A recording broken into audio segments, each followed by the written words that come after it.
welcome back to Workflow. My name is Dustin Dolby. Today we're going to shoot some advertising photography with Yongnuo Speedlights. Check it out. Here's a test render I threw together. I just did a couple of these a moment ago at my leisure. If you're ever curious about the equipment we use here in these streams, I do have an Amazon.com storefront. The link to this is in the description of every video, and we're also linking things individually below where possible. So please post your results in our Facebook group. I'd love to see what you're creating, and enjoy the behind the scenes, everybody. Okay, so let's cycle a few exposures. How about we start with natural light? So it's decently bright in the room. At 1/8 of a second, we'll kind of let the ambient just paint this beautiful bottle of soap that I picked up at the grocery store. It looks sufficiently lit there.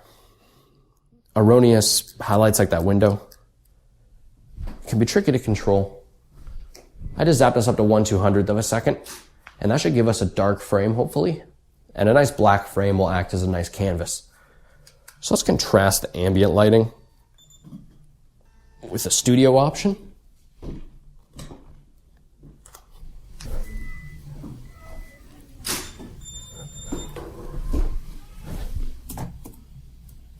So we essentially suffocated any light we didn't want, we suppressed it, and that's going to give us a really clinical level of control. Although this looks unidirectional, we'll build it up in a moment. Now the tools I just chose to do that with are a clamp, a small diffuser, and a Stripbox with a Speedlight in it, a Yongnuo. So it's a great value, low cost system, but it's also lightweight. It's basically a portable gradient machine, and I love using it with small product. So when I went to set up a scene, I would just ask myself how far back I want to place this, which will change, where the highlight is. So maybe I'll make a minor adjustment just for the sake of it. Right, and you see we're actually starting to get some refraction on the left. And I actually prefer the way it was before. So for the sake of the tutorial, let me actually move that back. Hopefully we can get somewhere where we were.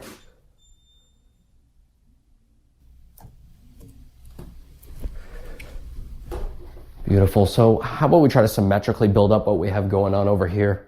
If you only have one light, you could replace this with a reflector.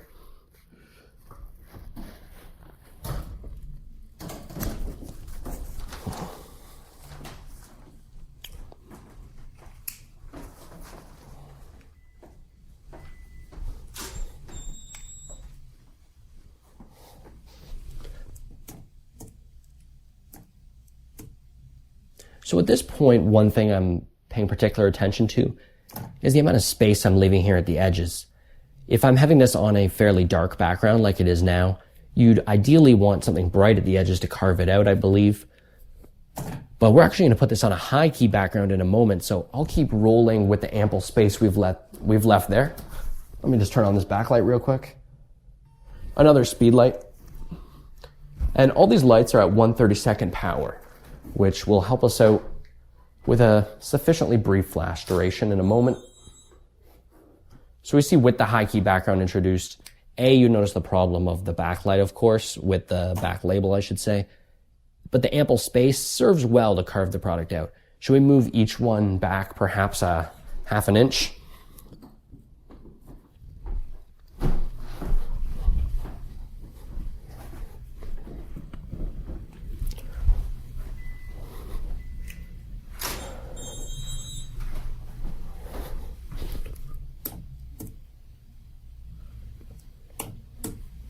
Okay, so we actually did reintroduce the refraction, which I should have remembered because we corrected that before. Though it's nice. There's almost a stripe of dark and bright, and it still carves nicely the product off the background. Now, in terms of the back label, that bad boy is baked in there, and that's really unfortunate, but we can certainly try to de-emphasize it, and that's something that'll be on our radar. We're not going for a completely white background. We're just trying to inject a high-key aesthetic, and that'll give us a backlit look that is reminiscent of, a high-end boutique or cosmetic brand. And that sort of backlit water look is really characteristic of those high-quality images, I think. And it sort of triggers a certain response to when you see it. So why don't we proceed and take a quick test exposure to make sure everything's working well together.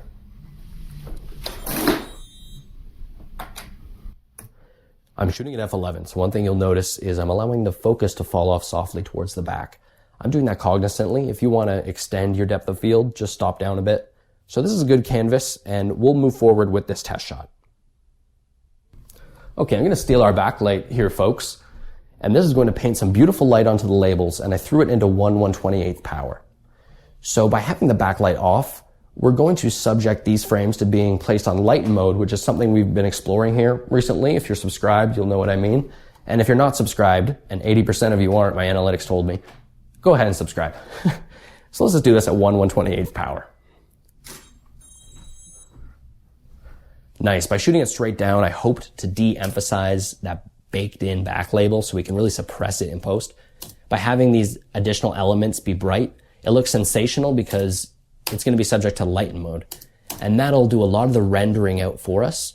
If we want to get a little more specific, we'll probably end up using masks around the label, the cap. We'll feather those masks, render them onto transparency, and inject that on Lighten mode. And then we can adjust those exposures, those opacities rather, and we'll have a ton of control in post-production. Now, if you wanted to shoot multiple colors of something or flavors or fragrances in this case, you could easily do that. You just have to cognizantly know which exposures you take.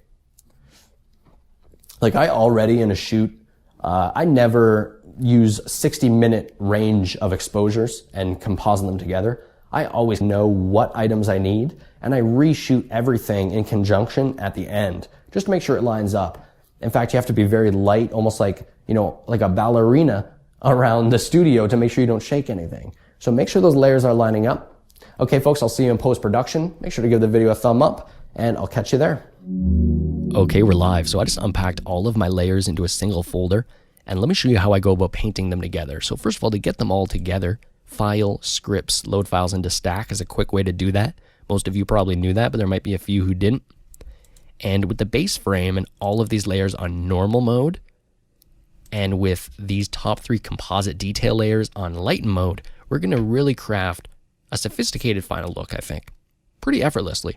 So we could clean our base frame. In fact, I see a piece of dust right here. It's kind of hard to see. Maybe you can see it now.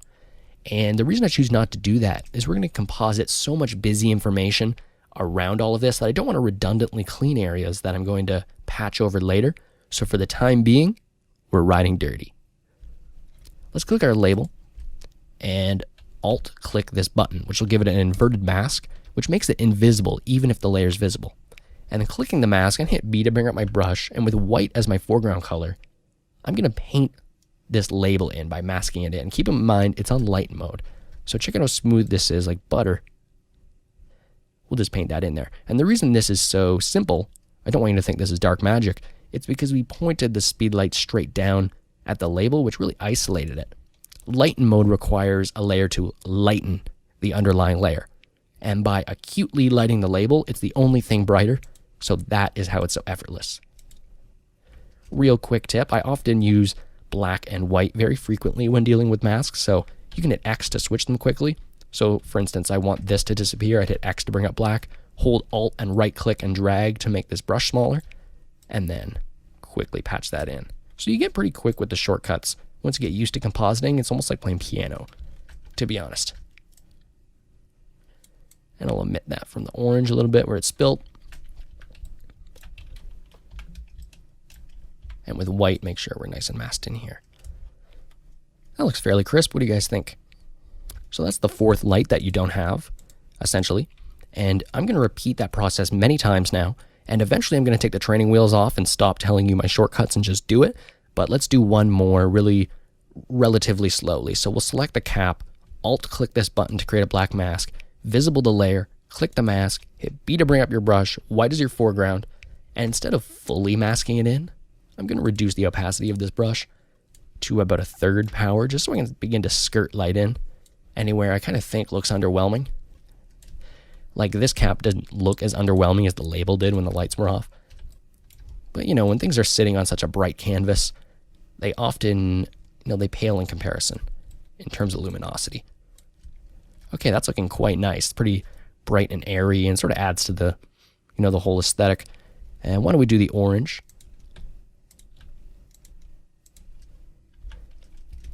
And I'm not going to reduce the opacity here. I'm going to go full-fledged 100.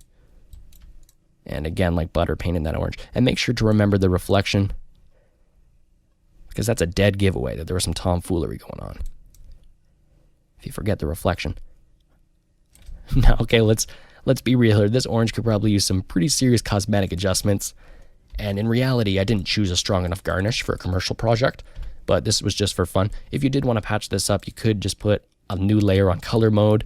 I hit I to sample the orange color, and you could sort of paint it in selectively to sort of bring life back to some of these dead elements, though in reality, the integral solution is to pick a really strong garnish. But as an obstacle, I mean, there's a little tip if that helps you. Okay, so we have an essential image at this point, and let's begin to bring in the splashes. So we have our base frame, and that's nice, and all these other layers are in normal mode. So I'm going to do the same technique with the inverted mask, and with my white brush, paint in splashes. Like I know this splash is here, so I'm just going to paint it in. I have to say, I really do thoroughly enjoy doing this. Nice. Now, some layers are completely wild. Look at this layer. And you don't need to take all of this, that's for sure. But look at the product. Look how it was degraded just by all the refractions happening. So compositing is a great way to escape that reality. And even with a busy layer like this, I might not use any of it, but we could like acutely pick one thing, like that splash right there, that little droplet. You could take any little element you find desirable.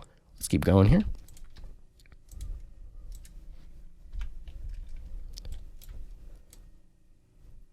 Now I knew where those splashes were. Keep in mind, you can always hit Shift and click to get a full view by disabling your layer mask.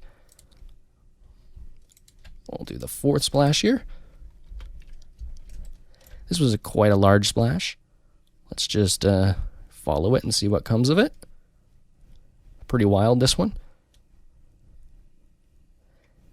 And you will notice I did let these splashes fall off quite soft, as I mentioned in the video. But the focus really is on the soap here. This is supposed to just be like a wild background element.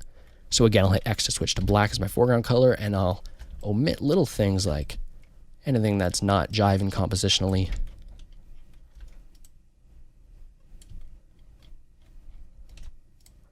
Now we got a bit of a ghosting effect here. That's probably from my droplet. So pay attention to that. Go to that layer and omit it. So you don't want ghosting elements. But I do keep a feather on my brush just in case there's a subtle difference between the two layers. I want it to gradually change, but you have to keep your eye out for those ghosting effects, because that's another dead giveaway that you did some trickery.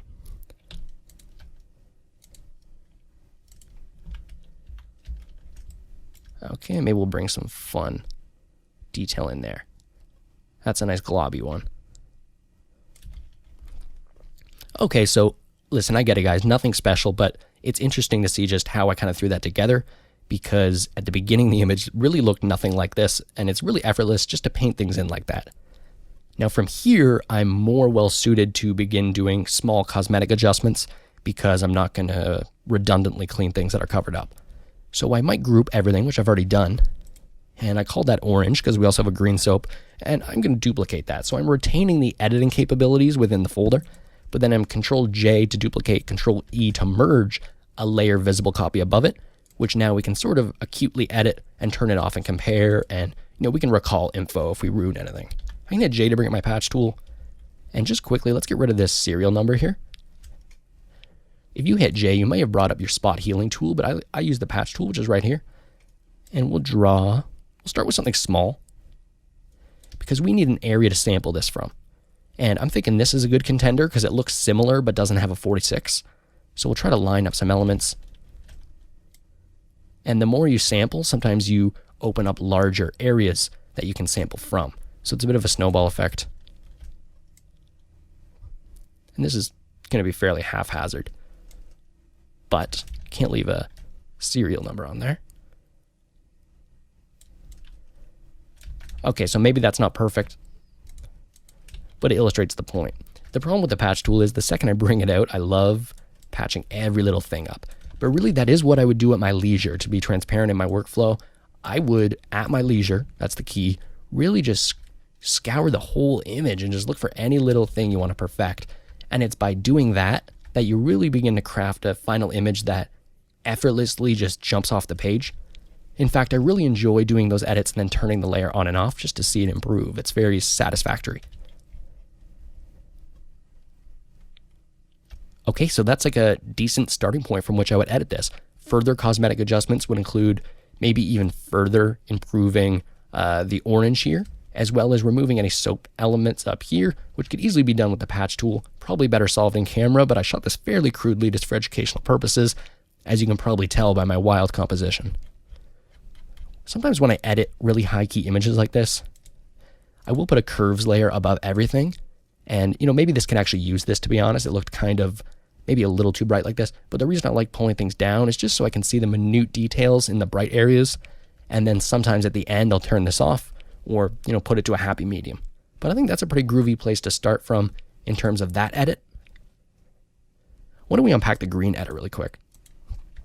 So similar idea going on here. Nice bottle of soap. I've already brought in the label and those elements. Let's deal with the splash here. So again, I've already created the black layer masks, and with a white mask, just bring in anything that I find interesting. And you see the splashes show up in the reflection there, which is very pleasant.